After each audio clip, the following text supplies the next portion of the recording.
সুন্নিয়ত কি আমরা সেটা বুঝার আগে আমরা বুঝবো যে মাকামে রিসালত তথা হুজুর করিম সাল্লাল্লাহু আলাইহি ওয়াসাল্লামের প্রতি আমাদের যে ঈমান, সেই ঈমানটা হচ্ছে আমাদের মুসলিম ধর্ম বিশ্বাসের প্রাণ কেন্দ্র। মানে মাকামে রিসালত তথা হুজুর করিম সাল্লাল্লাহু আলাইহি ওয়াসাল্লামের প্রতি যে ঈমান, সেটা আমাদের মুসলিম ধর্ম বিশ্বাসের একেবারে মূল এবং প্রাণ কেন্দ্র। আপনি মেহওয়ার এবং মারকাজ বলতে পারেন, মানে centre point of the Islamic belief system. এই মাকামে রিসালত হুজুর করিম সাল্লাল্লাহু আলাইহি ওয়াসাল্লাম সংক্রান্ত ঈমান যদি শুদ্ধ না হয়, মুসলমানের ঈমান যদি শুদ্ধ না হয়, আমাদের ঈমানের অন্যান্য যে ইউনিট গুলো আছে সেগুলোও শুদ্ধ হবে না এবং আল্লাহর দরবারে কবুল হবে না। ইভেন কেউ যদি আল্লাহর একত্ববাদে বিশ্বাস করে, যেভাবে বর্তমান পৃথিবী 99.99% আল্লাহর অস্তিত্বে বিশ্বাস করে, কিন্তু আমরা তাদেরকে মুমিন মুসলমান বলি না এই কারণে, শুধুমাত্র হুজুর করিম সাল্লাল্লাহু আলাইহি ওয়াসাল্লাম সংক্রান্ত ঈমানের অশুদ্ধতার কারণে। আমরা আমাদের এই কথাটা পবিত্র কোরআনের আয়াত দিয়ে যদি আমরা দেখি, তাহলে সাধারণ শ্রোতা আপনারা বুঝতে পারবেন যে এটা কত important, how important it is. আমরা যদি শুধুমাত্র, আমি গত অনুষ্ঠানে বলেছিলাম, আমরা যদি সূরা বাকারার আয়াত একেবারে সূরা বাকারার দ্বিতীয় পৃষ্ঠা, দ্বিতীয় তৃতীয় পৃষ্ঠার মধ্যে যদি আমরা যাই, তো আপনারা দেখতে পারবেন ওই আয়াতের মধ্যে আল্লাহ রাব্বুল আলামিন এক জায়গার প্রথম আয়াতের মধ্যে আল্লাহর তাওহীদ তথা আল্লাহর প্রতি একত্ববাদ, আল্লাহর ইবাদতের কথা বলেছেন। আপনি বয়ানের মুড যদি দেখেন, মানে আল্লাহ রাব্বুল আলামিন ওই আয়াতের প্রেজেন্টেশন যদি দেখেন, তো আপনি বুঝতে পারবেন আল্লাহ রাব্বুল আলামিন খুদ রিসালাতটাকে কত গুরুত্ব সহকারে প্রেজেন্ট করেছেন। যেমন আয়াতের মধ্যে এসেছে, ইয়া আইয়ুহান নাসু উবুদু রাব্বাকুমুল্লাযী খালাকাকুম ওয়াল্লাযীনা মিন ক্বাবলিকুম লাআল্লাকুম তাত্তাকুন আল্লাযী জাআলা লাকুমুল আরদা ফিরাশা ওয়াস সামাআ বিনাআ ওয়া আনজালা মিনাস সামাই মা'আন ইলা আখিরিল আয়াত। এখানে আল্লাহ রাব্বুল আলামিন সাধারণ মানুষকে বলছেন, হে মানুষ, আল্লাহর ইবাদত করো, যিনি তোমাদেরকে সৃষ্টি করেছেন এবং যিনি আসমান থেকে পানি বর্ষণ করেন, যেই পানি দিয়ে তোমরা শাক সবজি যাবতীয় জিনিস তোমরা প্রোডিউস করো, খাও এবং তোমাদের সার্ভাইভাল হয়, এবং যিনি তোমাদের উপর আসমান বানিয়েছেন, জমিন বানিয়েছেন। এগুলা বলে আল্লাহ রাব্বুল আলামিন বলছেন, ফালা তাজআলু লিল্লাহি আনদাদা ওয়া আনতুম তা'লামুন। অতএব তোমাদের উচিত হবে না আল্লাহর সাথে অন্য কাউকে কি করা, শরীক করা, সমকক্ষ মনে করা। এটা তোমাদের জন্য উচিত হবে না, তোমরা এই কাজটা করিও না। আপনি আয়াত কত প্লেন আপনি দেখেন, কিন্তু এর পরবর্তী আয়াতের মধ্যে আল্লাহ রিসালাত তুলে ধরেছেন। যখন আল্লাহ রিসালাত তুলে ধরেছেন, তখন আপনি আয়াতের প্রেজেন্টেশন, আয়াতের ধরন দেখলে আপনি বুঝতে পারবেন আল্লাহ কত ইম্পর্টেন্স দিয়ে রিসালাতটাকে তুলে ধরেছেন। পরবর্তী আয়াত দেখেন, ওয়া ইন কুনতুম ফি রাইবিন মিম্মা নাযালনা আলা আবদিনা ফাআতু বিসূরা। এখানে আল্লাহ রাব্বুল আলামিন প্রথম অংশের মধ্যে চ্যালেঞ্জ করেন নাই, পরবর্তী অংশের মধ্যে চ্যালেঞ্জ করছেন। আল্লাহ বলছেন, তোমার যদি কোনো সন্দেহ থাকে, ওয়া ইন কুনতুম ফি রাইবিন মিম্মা নাযালনা আলা আবদিনা, আমি আমার বান্দা মুহাম্মদুর রাসূলুল্লাহ সাল্লাল্লাহু আলাইহি ওয়াসাল্লাম, অত্যন্ত ফজিলত প্রাপ্ত বান্দা মুহাম্মদুর রাসূলুল্লাহ সাল্লাল্লাহু আলাইহি ওয়াসাল্লামের উপর যে কোরআন অবতীর্ণ করেছি, সেটার ব্যাপারে যদি তোমাদের, সেটার অথেন্টিসিটির ব্যাপারে যদি তোমাদের কোনো সন্দেহ থাকে, ফাতু বিসূরা ফাতু বিআয়া, তোমরা যদি পারো তো একটা আয়াত প্রোডিউস করে দেখাও কোরআনের মধ্যে। ফাইলাম তাফআলু, তোমরা পারবা না, তোমরা পারোও নাই, পারবেও না।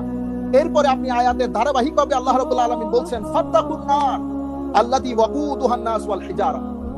অতএব তোমাদের উচিত হবে জাহান্নামের আগুনকে ভয় করা, যেটার ফিউল হবে হিজারা, নাস এবং হিজারা, মানুষ এবং পাথর। উইদ্দাত লিল কাফিরিন, যেটা কাফেরদের জন্য আল্লাহ রাব্বুল আলামিন তৈরি করেছেন।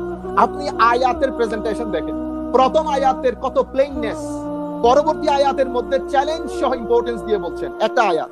আরেকটা আয়াত আপনারা দেখেন, আলমে আরওয়ার মধ্যে আমরা জানি আল্লাহ রাব্বুল আলামিন দুটি মিটিং এর বন্দোবস্ত করেছেন, সেখানে দুটি চুক্তি স্বাক্ষরিত হয়েছে।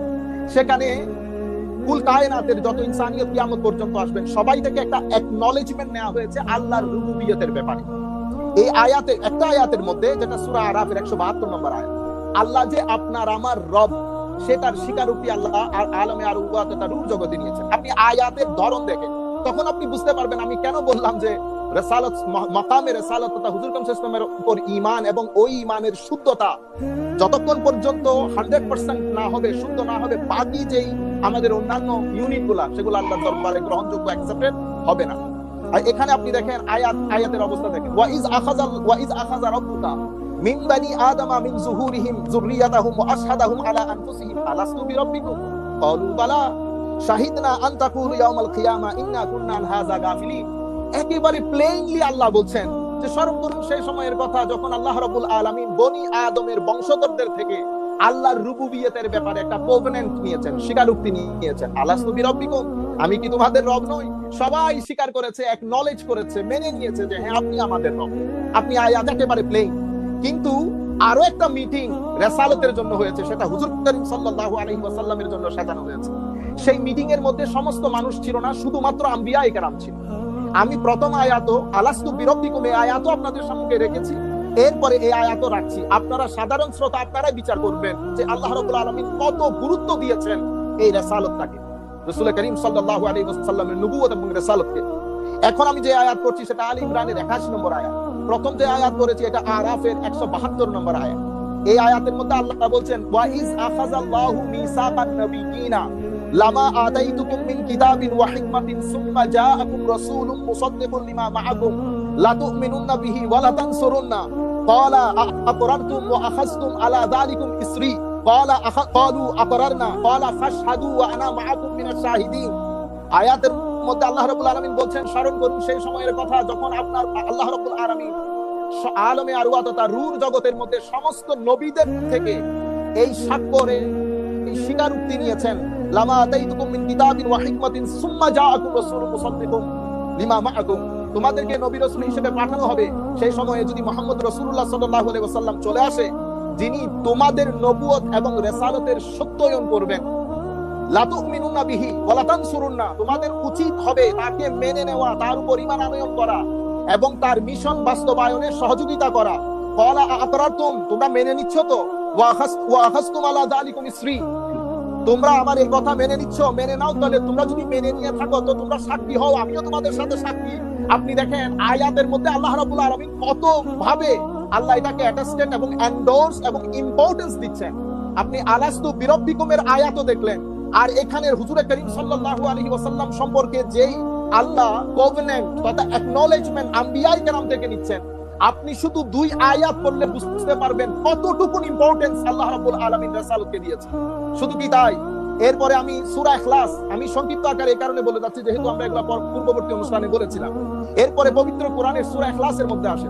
সূরা ইখলাস হচ্ছে আমাদের ইসলামিক বিলিফ সিস্টেমের মধ্যে কেউ যদি আপনাকে জিজ্ঞেস করে যে আল্লাহর তাওহীদ তথা একত্ববাদ বলতে আপনারা কি বুঝান, তো আমাদের উত্তর শুধুমাত্র সূরা ইখলাস হবে। একত্ববাদ বলতে আল্লাহ এক, আল্লাহর কোনো প্যারেন্টস নাই অর্থাৎ মা বাবা নাই, আল্লাহর কোনো চিলড্রেন্স নাই, আল্লাহ কারো মতো না এবং আল্লাহ বেনিয়াস অমুখাপেক্ষী।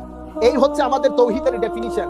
কিন্তু আপনি দেখবেন এই তাওহীদ বলতে গিয়ে আল্লাহ রাব্বুল আলামিন সূরাটার শুরু করেছেন কুল দিয়ে। কুল কে? কুল আমিও না আপনিও না, কুল হচ্ছে হুজুর করিম সাল্লাল্লাহু আলাইহি ওয়াসাল্লাম, অর্থাৎ হে রাসূল আপনি বলে দেন আল্লাহু আহাদ, আল্লাহ এক। তাহলে আপনি সূরা ইখলাস তথা তাওহীদের যে সূরা, সেই সূরাটাও আপনি শুরু করেছেন রিসালাতি কুল বলে। আপনি যখন কুল বলবেন তাহলে এটা রাসূল করিম সাল্লাল্লাহু আলাইহি ওয়াসাল্লাম আপনার অটোমেটিক্যালি আপনার স্ক্রিনে ভেসে উঠবে। আয়াতের মানে ইখলাস তাওহীদের শুরু রিসালাত দিয়ে হয়েছে।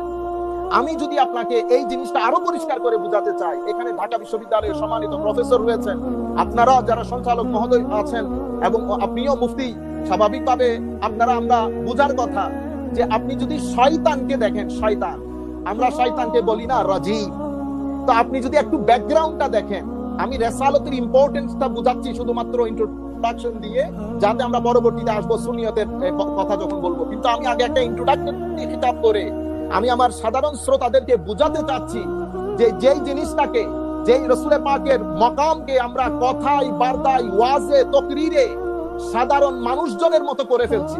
আপনি অবাক হয়ে যাবেন এই সমস্ত ওয়াজ তাকরীর শুনে আমাদের সাধারণ মানুষ হুজুর করিম সাল্লাল্লাহু আলাইহি ওয়াসাল্লাম সম্পর্কে এত নীচ কথাবার্তা বলেন যেটা শানে রিসালাতের ব্যাপারে চিন্তা করলেও ঈমান চলে যাবে। কেন? কারণ আমরা কোনো না কোনো ভাবে বক্তব্যের মাধ্যমে, লিখনির মাধ্যমে তানকিসে নবুওয়াত মানে তাওহীদ বুঝাতে গিয়ে, তাওহীদ প্রমাণ করতে গিয়ে আমরা তানকিসে নবুওয়াত তথা নবুওয়াতকে খাটো করে ফেলছি। নবুওয়াতকে যখন খাটো করে ফেলছি, সাধারণ মুসলমান যারা বিভিন্ন কলেজ বিশ্ববিদ্যালয়ে পড়েন তাদেরও এই জিনিসগুলো জানার কথা না, তারা কনফিউজড হয়ে যায়। As a result of this, ধর্মের প্ল্যাটফর্ম ব্যবহার করে আমরা রাসূল পাকের শানে এমন অসমীচীন শব্দ ব্যবহার করা শুরু করেছি যেটা উম্মত এর আগে দেখে নাই। তো এখন রাসূল পাক সাল্লাল্লাহু আলাইহি ওয়াসাল্লাম সম্পর্কে কোন ধরনের শব্দ ব্যবহার করবেন, কি ধরনের ঈমান রাখতে হবে, সুন্নিয়ত বুঝার আগে আমার এই জিনিসটা বুঝতে হবে। সেই কারণে আমি আপনাদেরকে ইন্ট্রোডাক্টরি খিতাবটা করছি। সম্মানিত উপস্থিতি এবং শ্রোতা মণ্ডলী যারা যেখানে বসে শুনছেন,